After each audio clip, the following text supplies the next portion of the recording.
My name is Emma Collins, and I'm sitting in a sterile conference room on the 32nd floor of a downtown Portland law office, watching everything my mother built get handed to a woman who's been in our family for less than 3 years. The rain is streaking down the floor-to-ceiling windows, and I can see the Willamette River far below, but all I can focus on is the sound of papers rustling as Mr. Peterson clears his throat to deliver the final blow. My stepmother Brenda sits across from me, her manicured fingers wrapped around a designer coffee cup, and there's something in her smile that makes my blood run cold. She thinks she's won.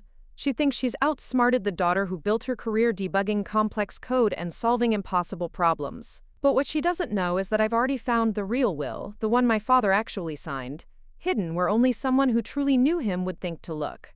Before we jump back in, tell us where you're tuning in from, and if this story touches you, make sure you're subscribed, because tomorrow I've saved something extra special for you.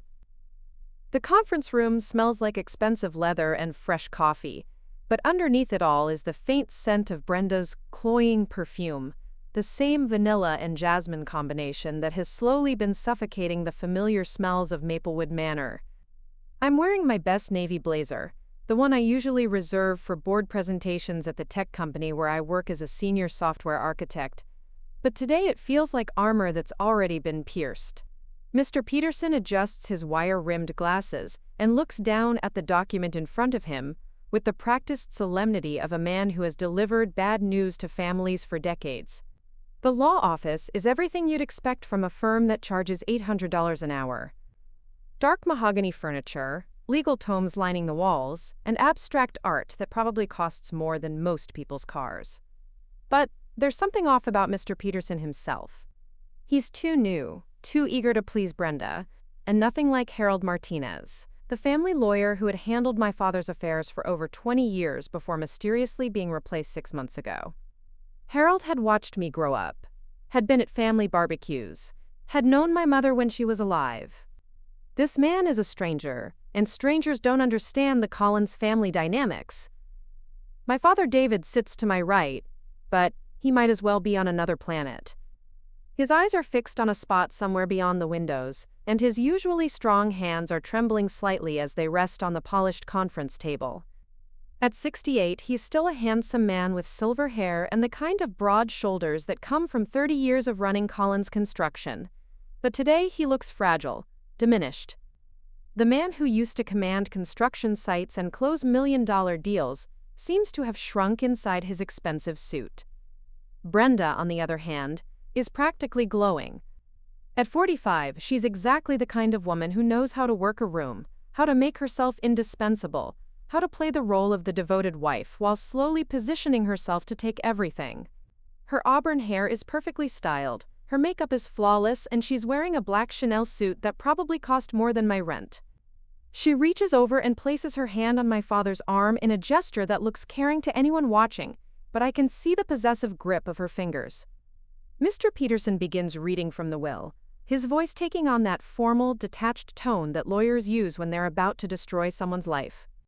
The legal language is dense and deliberately confusing, but my years of working with complex algorithms have taught me how to parse through complicated systems and find the essential information.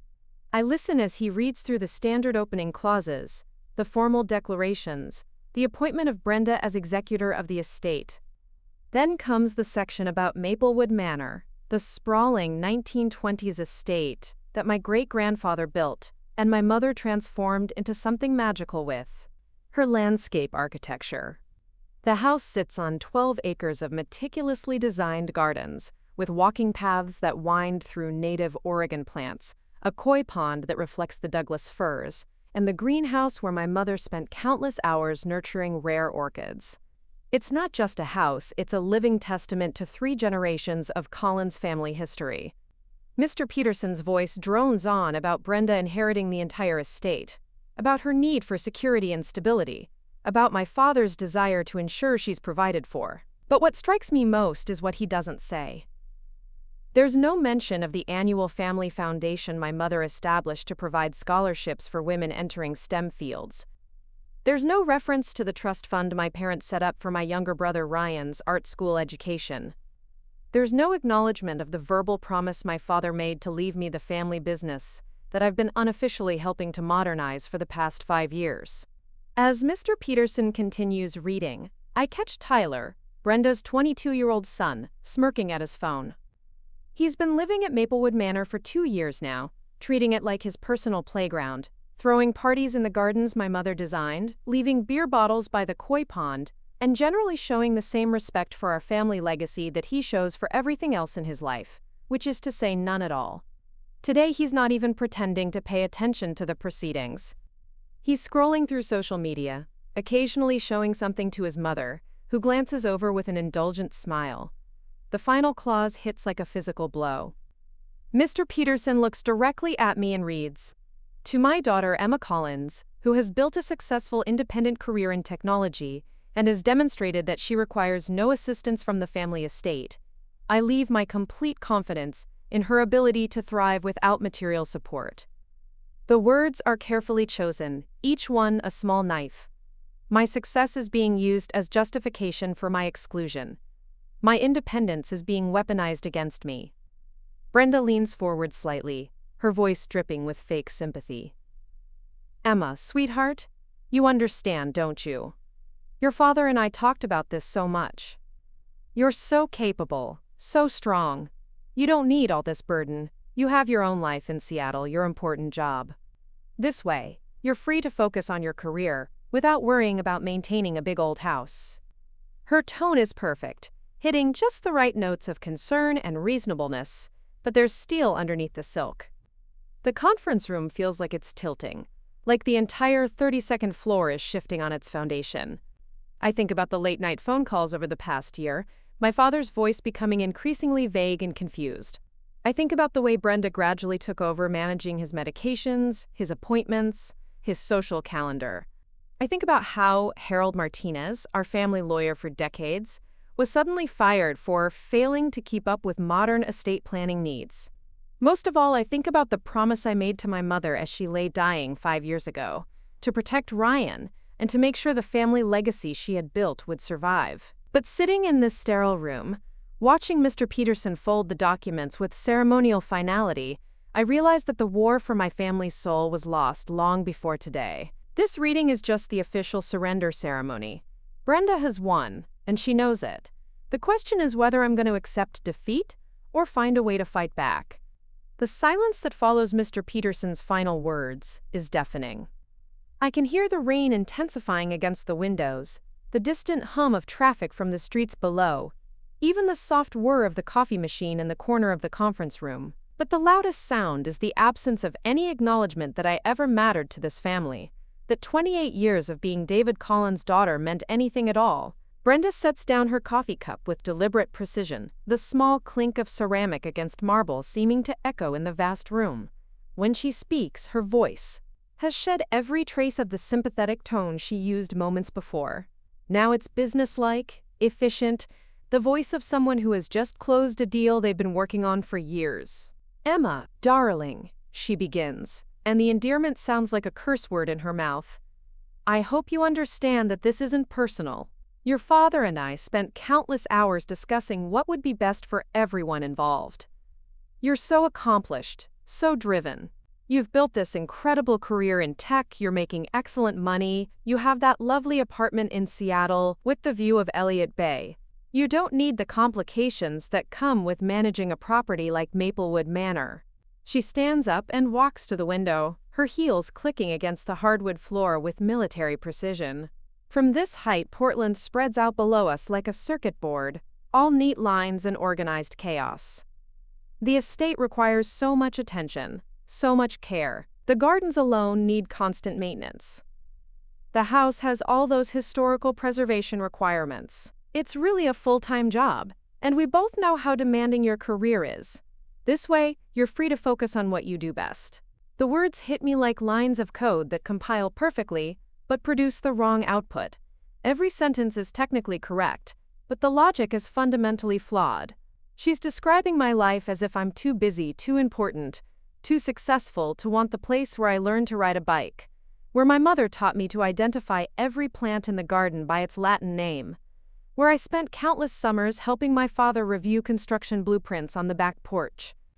Mr. Peterson shuffles his papers again, clearly uncomfortable with the tension in the room. If there are any questions about the estate planning decisions, I'm happy to explain the reasoning behind each provision. His voice wavers slightly, and I catch him glancing at Brenda as if seeking approval to continue speaking. My father finally looks up from whatever fascinating spot on the table has been holding his attention. His eyes, once sharp enough to spot a structural problem from 50 yards away, are cloudy and unfocused. When he speaks, his voice sounds like it's coming from very far away. Emma, you have to understand. Brenda's been taking care of everything. The house, the business, me. She knows how things work now. It's better this way, simpler. The word simpler cuts deeper than everything else combined. My mother used to say that the most beautiful things in life were rarely simple, that complexity was where real beauty lived. She would spend hours explaining the intricate relationships between different plants in her garden designs, how each element supported and enhanced the others. Nothing about our family was ever simple, and that was what made it special. But apparently, simple is what my father wants now. Tyler looks up from his phone long enough to add his own contribution to the conversation. Besides, Aunt Emma, he says with a lazy grin, deliberately using a title that makes me sound ancient and irrelevant. You're not even here most of the time. When's the last time you actually stayed at the house for more than a weekend? Mom's been living there, taking care of Grandpa David, making sure everything runs smoothly. She's earned it. The casual cruelty of calling my father Grandpa David, while referring to his own mother as the person who's earned my family's legacy, makes my hands clench into fists under the table. Tyler isn't even technically related to us. He's the son Brenda brought into our family when she married my father 3 years ago after a whirlwind courtship that began exactly 6 months after my mother's funeral. But somehow, in his mind, he has more claim to Maplewood Manor than I do. Brenda returns to her seat, smoothing her skirt with practiced elegance. Tyler raises a good point, actually. Your life is in Seattle now. You've made that very clear over the past few years. Every holiday, every birthday, every family gathering, you're either working on some crucial project or flying back early for a meeting. You've chosen your priorities. And preparing and narrating this story took us a lot of time, so if you're enjoying it, subscribe to our channel. It means a lot to us. Now back to the story. Respect that. This arrangement just acknowledges reality.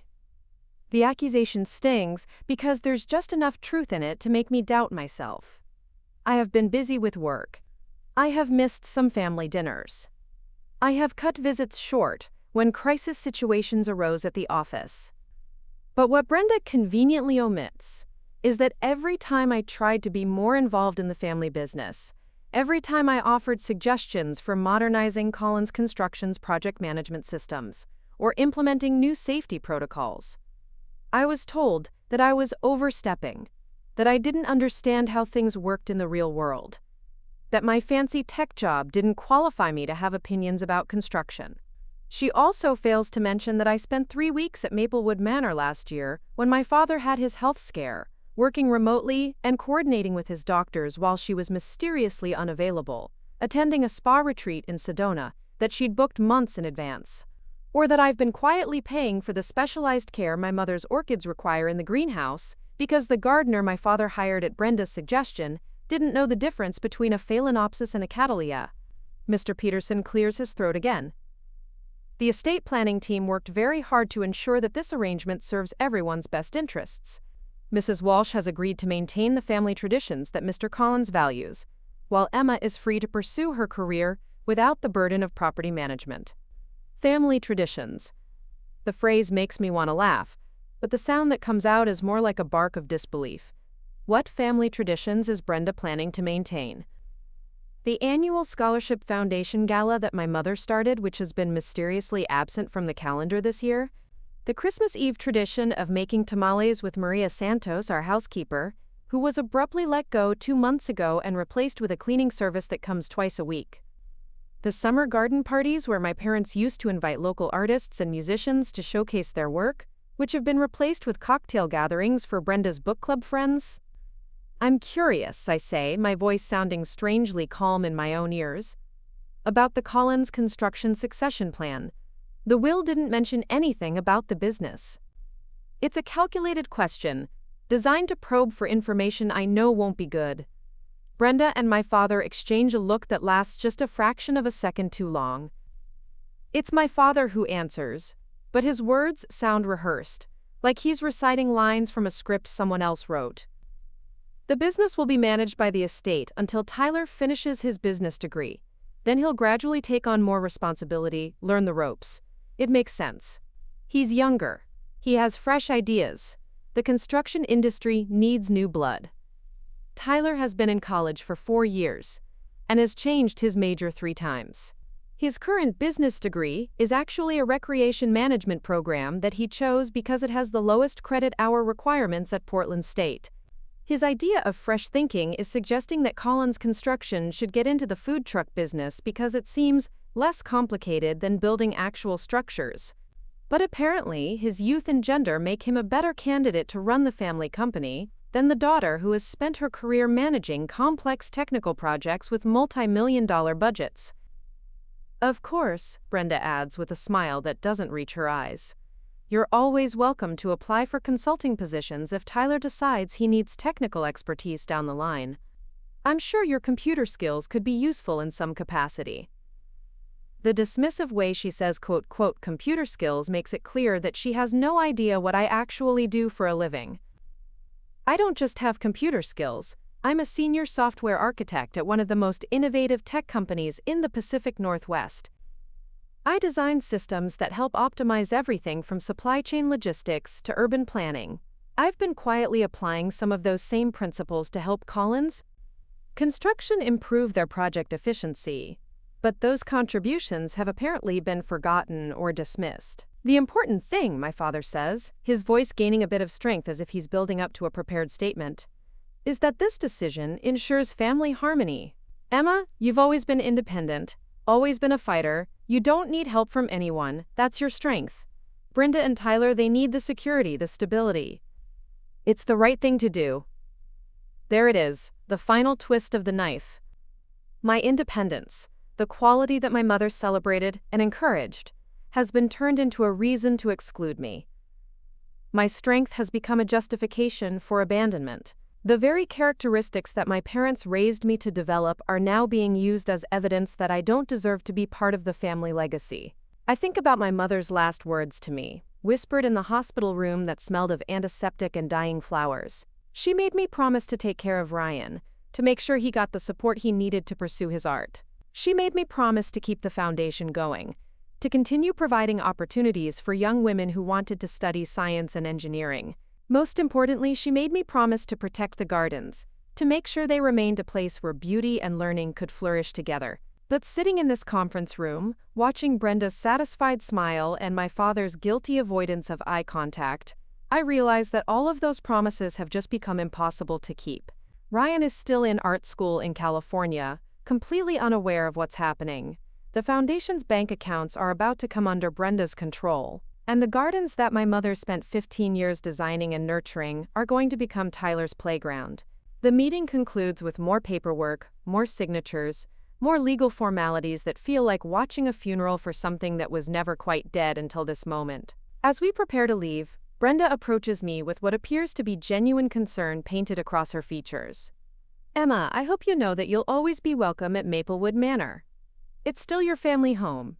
You can visit any time, stay in the guest room when you're in town. Nothing has to change between us personally. She places her hand on my arm in a gesture that probably looks caring to anyone watching, but her fingers feel like ice through my blazer.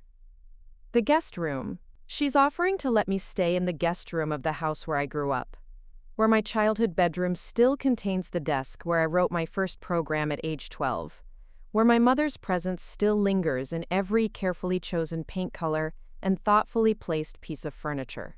I'm being invited to be a visitor in my own history. That's very generous, I managed to say, my voice sounding like it belongs to someone else. I'll keep that in mind. As we walk toward the elevators, Tyler falls into step beside me, his hands shoved deep in his pockets. Hey, no hard feelings, right? I mean, it's not like you even wanted all this responsibility anyway.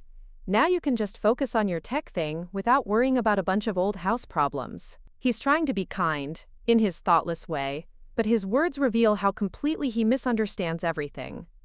This was never about responsibility or burden. This was about belonging, about legacy, about honoring the promises I made to a dying woman who believed that love and beauty and learning were worth preserving. The elevator arrives with a soft ding, and as the doors slide open, I catch my reflection in the polished metal surface. I look like someone who has just been erased, systematically and completely, by people who smile while they do it. But as the elevator begins its descent toward the street level, I make a decision that surprises even me. I'm not going to accept this quietly. I'm not going to fade into the background like a gracious loser. I'm going to fight back, not with emotion or dramatics, but with the same methodical approach I use to debug complex systems. Somewhere in the tangle of legal documents, inconvenient timing, and sudden personality changes, there's a problem in the code. And I'm very good at finding problems in the code. The drive from downtown Portland back to my hotel near the airport is a blur of gray rain and traffic lights. But my mind keeps drifting back to a summer afternoon 15 years ago when everything in my family still made sense. I was 17, sitting on the wraparound porch at Maplewood Manor with my mother, watching her sketch ideas for a new section of the garden. The late afternoon sun was filtering through the Douglas firs, casting long shadows across the lawn, and she was explaining why she wanted to plant native Oregon grape alongside the imported Japanese maples. "Balance, Emma," she had said, her pencil moving across the paper in confident strokes. "A garden needs plants that belong naturally and plants that bring something new. But they have to complement each other, support each other's growth. If you plant something that takes over everything else, you don't have a garden anymore. You just have a weed problem." At the time, I thought she was just talking about landscaping. Now, sitting in Seattle traffic with windshield wipers beating a steady rhythm, I realized she was teaching me about family dynamics in the only way she knew how. My mother, Sarah Collins, had been a master at creating harmony between different elements, whether she was designing award-winning gardens or managing the complex personalities in our household. She was the one who made sure that Ryan's artistic temperament was nurtured rather than criticized, even when my father worried that our dreamy, sensitive younger brother would never develop the practical skills needed for the real world. She was the one who encouraged my fascination with computers and logic puzzles, even when relatives made jokes about girls who spent too much time with machines instead of people. Most importantly, she was the translator between my father's old-school construction worker mentality and his children's more modern approaches to life. David Collins was a good man, but he was also a product of his generation and his industry. He believed in hard work, traditional values, and the importance of proving yourself through actions rather than words. When I announced at age 14 that I wanted to study computer science, his first response was to worry that I was choosing a field where I'd be isolated from people, working alone in cubicles instead of building something tangible that would last for generations. My mother was the one who helped him understand that software architecture was actually a form of construction, that I was building systems and solving problems just like he did, only with code instead of concrete. She arranged for me to spend a summer working at Collins Construction, not doing filing or answering phones, but actually learning about project management and safety protocols. By the end of that summer, I had developed a basic inventory tracking system that saved the company thousands of dollars in wasted materials, and my father finally began to see my technical skills as an asset rather than an oddity. But even with my mother's advocacy, there were always subtle differences in how Ryan and I were treated. When Ryan struggled with math in high school, my father hired an expensive tutor and patiently worked through homework problems with him every evening until his grades improved. When I aced my calculus classes and won the state computer programming competition, the response was more restrained. "Good job, sweetheart," my father would say with a pat on the shoulder. "Just don't forget to have some fun too. You don't want to turn into one of those antisocial computer nerds." The message was clear, even if it was unintentional. Ryan's achievements needed to be supported and celebrated. My achievements needed to be balanced with reminders, not to go too far, not to become too focused, not to lose my feminine charm in pursuit of technical excellence. I learned to downplay my successes, to mention my programming projects casually, rather than with enthusiasm, to make sure I was also participating in activities that my father considered appropriately social and well-rounded. Ryan, meanwhile, was encouraged to follow his artistic vision wherever it led. When he wanted to take pottery classes instead of playing football, my parents supported his choice. When he decided to spend a semester in Florence studying Renaissance art, they found a way to make it financially possible. When he changed his college major from business to fine arts, my father grumbled about practical concerns but ultimately respected his decision. I loved my brother dearly, and I never resented the support he received. He was genuinely talented, genuinely passionate about his art, and genuinely needed the encouragement, because the world doesn't always value creativity the way it should. But I also noticed that when I wanted to attend a summer coding camp, instead of working at the family business, there were long discussions about whether it was worth the expense. When I received a partial scholarship to study at Stanford, the conversation focused on whether I really needed to go so far from home when Portland State had a perfectly adequate computer science program. My mother was always the one who fought for my dreams, who researched the benefits of the coding camp and convinced my father that the Stanford opportunity was too valuable to pass up. She understood that my analytical mind was just as much a gift as Ryan's artistic vision, and she made sure that both of her children had the resources they needed to develop their talents. After she was diagnosed with pancreatic cancer, the family dynamics began to shift in ways that were subtle at first, then increasingly dramatic. My father, who had never been comfortable with emotional complexity, seemed to shut down in the face of her illness. He threw himself into work with an intensity that bordered on desperation, staying late at construction sites, and taking on projects that required him to travel frequently. Ryan, who was in his second year at art school, struggled to balance his studies with regular trips home to help with my mother's care. I was the one who moved back to Portland temporarily, taking a leave of absence from my job to coordinate doctor's appointments, manage medications, and handle the practical aspects of my mother's treatment. It was during those long months of hospital visits and treatment schedules that I truly understood how much she had been the emotional center of our family.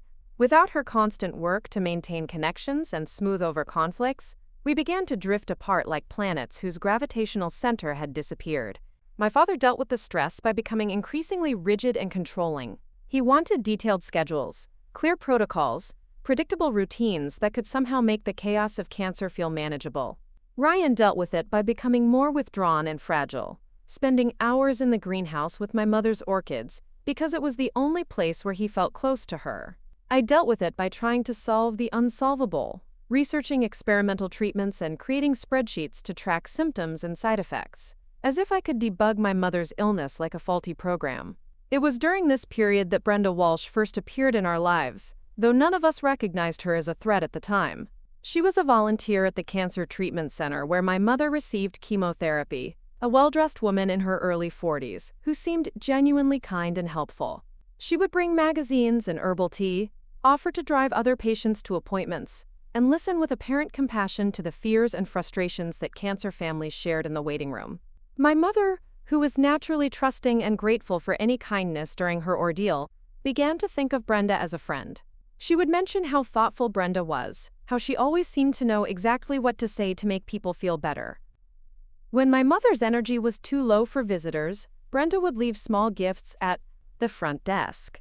Inspirational books, aromatherapy candles, homemade soup in elegant containers. My father, overwhelmed by the demands of caring for a sick wife while trying to keep his business running, was grateful for any support he could get. When Brenda offered to help coordinate my mother's care schedule, he accepted with relief. When she suggested modifications to the house that would make my mother more comfortable during recovery, he hired contractors immediately.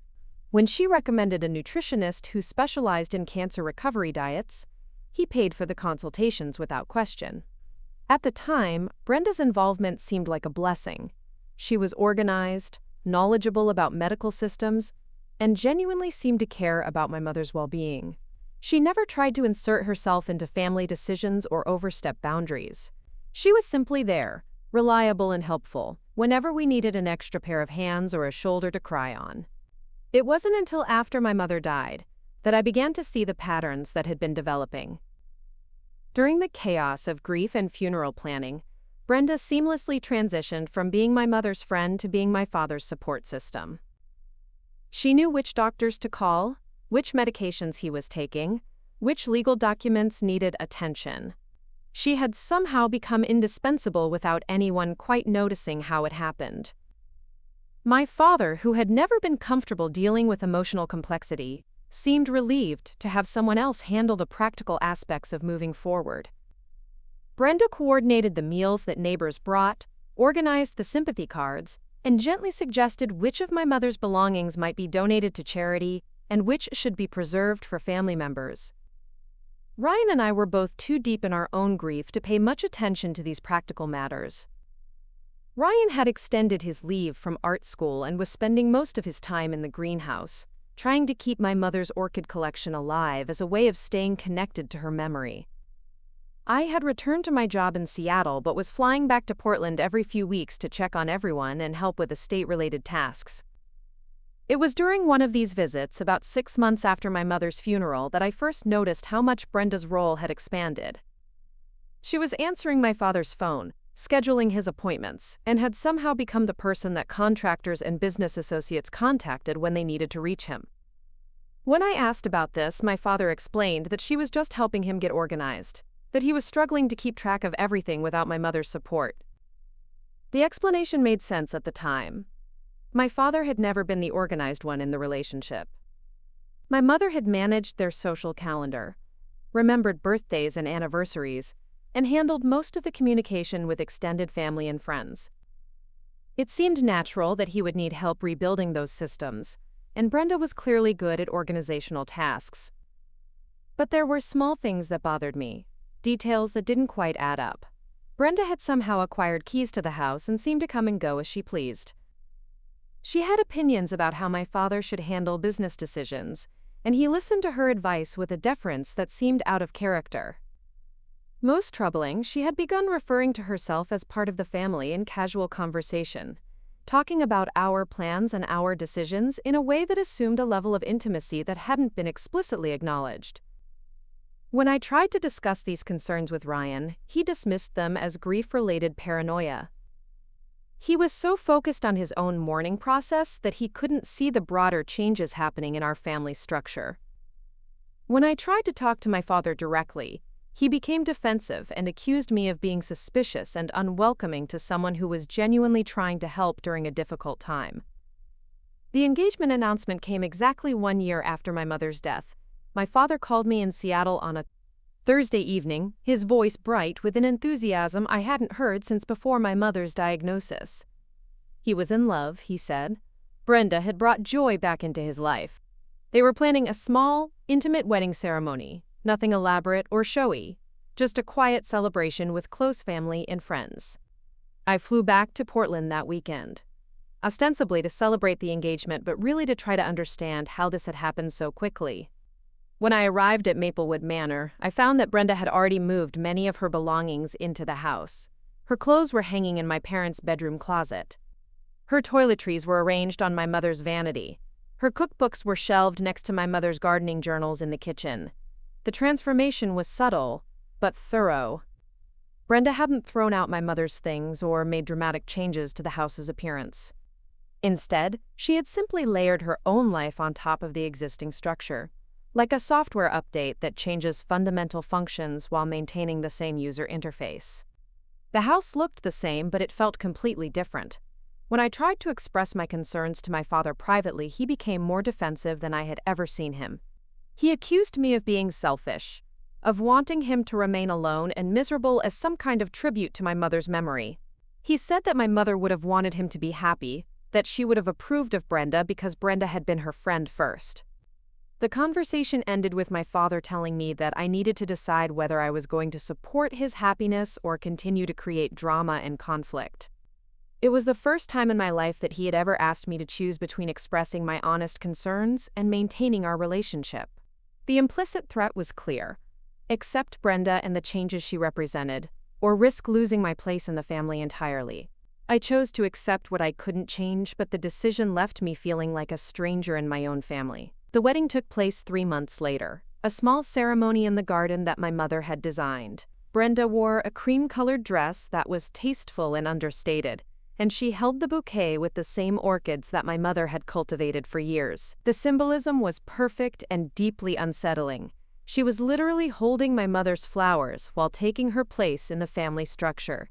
That's when I realized my mother's warning about weeds was coming true. The balance she had so carefully maintained was gone, and something invasive was taking over the garden she had spent her lifetime creating. The changes began immediately after the honeymoon. Brenda and my father had taken a 2-week trip to Tuscany. and when they returned, Brenda seemed to have acquired a new sense of ownership over every aspect of life at Maplewood Manor. She no longer asked permission or offered suggestions. She simply made decisions and presented them as accomplished facts, always with a bright smile and a reasonable explanation that made any objection seem petty or unreasonable. The first major change was the staff. Maria Santos had been our housekeeper for over a decade, and she knew every corner of the house, every quirk of the old plumbing, every secret spot where dust might gather. More importantly, she had been my mother's confidant and friend, the person who helped maintain my mother's orchids, and who still kept fresh flowers in the rooms where my mother had loved to sit. Maria spoke limited English, but she communicated perfectly through her careful attention to detail and her genuine affection for our family. When I arrived for my monthly visit 2 weeks after the honeymoon, Maria was gone. In her place was a commercial cleaning service that came twice a week, efficient women in matching uniforms who swept through the house with industrial equipment and departed without ever developing any personal connection to the space they cleaned.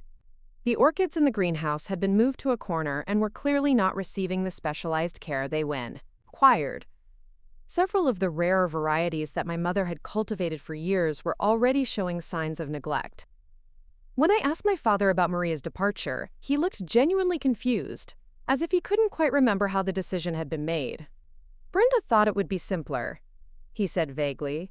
"More professional." Maria was getting older, and Brenda worried about her climbing stairs and handling heavy cleaning.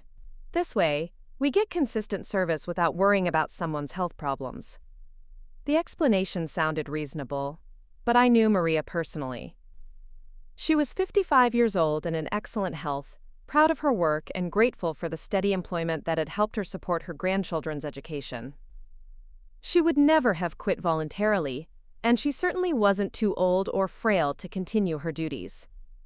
When I tried to reach her to understand what had actually happened, I discovered that her phone number had been disconnected and none of our mutual acquaintances had current contact information. Brenda seemed genuinely sympathetic when I expressed concern about Maria's disappearance. "Oh, sweetheart," she said, placing her hand on my arm in that gesture that was becoming irritatingly familiar. "I know how much Maria meant to your family. She was wonderful. But your father and I felt that it was time for a fresh start, you know. New chapter, new systems. Besides, Maria mentioned that she was thinking about retiring anyway. I think she was ready for a break from all the responsibility." The lie was delivered so smoothly, with such apparent sincerity, that for a moment I almost believed it myself. But I had spoken with Maria just a month earlier, and she had been excited about plans to replant the herb garden in the spring. She had been looking forward to teaching Tyler about the traditional cooking techniques she had learned from her grandmother. She had never mentioned retirement, and she certainly hadn't seemed ready to abandon the orchids that she had promised my mother she would protect. That same weekend, I discovered that Harold Martinez was no longer the family lawyer. Harold had handled my parents' legal affairs for over 20 years. He had drafted their wills, managed their estate planning, and provided legal guidance for Colin's construction. He was the kind of old-fashioned attorney who still made house calls for important clients, who remembered birthdays and anniversaries, who understood that legal documents were about protecting family relationships, not just managing assets. When I asked about this change, my father's explanation was even more vague than his comments about Maria. "Harold's getting old," he said, not meeting my eyes. "Brenda thought we should work with someone who's more up to date on current estate planning strategies. The new fellow, Peterson, he specializes in complex family situations. He understands blended families, knows how to structure things so everyone's protected." I called Harold's office the next day and discovered that his resignation from our family's account had been sudden and unexpected. His secretary, who had known our family for years, sounded confused and slightly hurt when she explained that Mr. Martinez had received a formal letter from my father terminating their professional relationship, followed by a request for all files to be transferred to Peterson's office immediately. When I reached Harold at home, he was clearly uncomfortable discussing the situation. "Emma," he said carefully, "I wish I could give you more details, but attorney-client privilege prevents me from sharing much. I will say that the decision came as a surprise to me, and some of the new arrangements they're planning don't align with the estate planning philosophy your parents and I developed over the years. But your father is entitled to choose his own legal representation." There was something in Harold's tone that suggested he wanted to say more but couldn't. When I pressed him for details, he simply repeated that he couldn't discuss specifics, but encouraged me to stay involved in family decisions and to ask detailed questions about any legal documents I was asked to sign. The warning was subtle but unmistakable. Something was wrong, but he couldn't tell me what it was. The transformation of family traditions was more gradual but equally systematic. My mother had established several annual events that had become central to our family identity. Every December, we hosted a scholarship fundraiser for the foundation she had created to support women entering STEM fields. The event was held in our home, with local caterers providing elegant but unpretentious food, and the guest list included university professors, successful women in technology and engineering, and scholarship recipients from previous years. The December after Brenda's arrival, the scholarship fundraiser was quietly canceled. When I asked about it, Brenda explained that she had been researching the foundation's finances and discovered some irregularities that needed to be investigated before any new fundraising activities could take place. She assured me that the foundation would resume operations once everything was properly audited and reorganized, but she thought it was better to skip a year rather than risk any legal complications. I knew my mother's foundation finances were meticulously maintained, but when I asked to see the audit results, Brenda explained that the accountants were still working on their analysis. When I offered to help review the books myself, she gently suggested that my expertise in software development didn't really qualify me to understand nonprofit financial management. The foundation's bank accounts were frozen pending the audit, and the scholarship recipients who had been counting on continued support were left without assistance. In place of the scholarship fundraiser, Brenda organized a holiday cocktail party for her book club friends and their husbands. The event was elegant and well-attended, but it raised no money for educational causes and served no purpose beyond establishing Brenda's social credentials within Portland's affluent circles. The guest list included real estate developers, investment advisors, and other professionals who might be useful for future networking, but none of the educators or students who had been central to my mother's vision. Tyler's presence in the house became increasingly prominent and problematic. He had officially moved into what had been Ryan's childhood bedroom, but his belongings seemed to spread throughout the entire house like an invasive species. His gaming equipment took over the family room where we used to watch movies together. His music equipment was set up in the basement workshop where my father used to tinker with woodworking projects. His friends treated Maplewood Manor like a fraternity house, leaving beer bottles in the garden and cigarette butts on the porch furniture. When I mentioned these issues to my father, he dismissed my concerns as generational differences. "Boys will be boys," he said with a shrug. "Tyler's a good kid, just needs some guidance." Brenda thinks having a stable home environment will help him mature. Besides, the house is too big for just Brenda and me. It's nice to have young energy around. The young energy Tyler brought included regular parties that lasted until 3 in the morning, complete with loud music that could be heard from the greenhouse where my mother's orchids were struggling to survive. His friends had no respect for the carefully maintained gardens, using my mother's prized Japanese maples as climbing structures and trampling through the herb garden that Maria had tended so carefully. When I tried to address these problems directly with Tyler, he responded with a combination of fake apology and genuine defiance. "Sorry, Aunt Emma," he would say with a smirk that made it clear he wasn't sorry at all. "I didn't realize the plants were so delicate. I'll try to be more careful." But the behavior never changed, and the damage to the gardens continued to accumulate. More troubling was Tyler's growing sense of entitlement about the family business. Despite having no experience in construction and no apparent interest in learning the trade, he began inserting himself into conversations about Colin's construction projects. He would offer opinions about scheduling and budgeting based on concepts he had learned in his business classes, ignoring the decades of practical experience that my father had accumulated. To my astonishment, my father began taking Tyler's suggestions seriously. When Tyler proposed that Colin's construction should expand into property flipping because it seemed more profitable than traditional contracting, my father actually spent money on a market analysis. When Tyler suggested that the company needed a younger demographic in its marketing materials,